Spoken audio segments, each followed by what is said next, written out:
Rubber sheet മോഷണം പോയതായി പരാതി. അഞ്ചൽ അഗസ്ത്യകോട് ഗുരുവായൂരപ്പൻ ക്ഷേത്രത്തിന് സമീപം രവീന്ദ്രൻപിള്ളയുടെ വീട്ടിൽ നിന്നുമാണ് ഷീറ്റ് മോഷണം പോയത്. ഷീറ്റുപുരയിൽ ഉണക്കാനിട്ടിരുന്ന 66 ഷീറ്റും കമ്പിയുമാണ് മോഷണം പോയത്. അഞ്ചൽ അഗസ്ത്യകോട് ഗുരുവായൂരപ്പൻ ക്ഷേത്രത്തിന് സമീപം രവീന്ദ്രൻപിള്ളയുടെ വീട്ടിൽ നിന്നുമാണ് റബ്ബർ ഷീറ്റുകൾ മോഷണം പോയത്. വീടിനോട് ചേർന്നുള്ള ഷീറ്റുപുരയിൽ ഉണക്കാനിട്ടിരുന്ന 66 റബ്ബർ ഷീറ്റുകളും കമ്പിയുമാണ് മോഷ്ടാക്കൾ അപഹരിച്ചത്. കഴിഞ്ഞ ദിവസം രാത്രിയായിരുന്നു സംഭവം.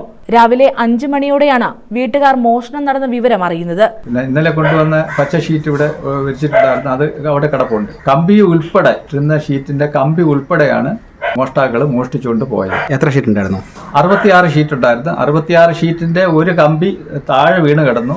അപ്പോൾ 66 ഷീറ്റും 65 കമ്പി ആണ് മോഷണം പോയിരിക്കുന്നത്. അഞ്ചൽ പോലീസിനെ വിവരമറിയിച്ചതിനെ തുടർന്ന് സ്ഥലത്തെത്തിയ പോലീസ് പ്രദേശത്തെ CCTV ദൃശ്യങ്ങൾ പരിശോധിച്ച് മോഷ്ടാവിനെ കണ്ടെത്താനുള്ള ശ്രമങ്ങൾ ആരംഭിച്ചു. News bureau, Anchal.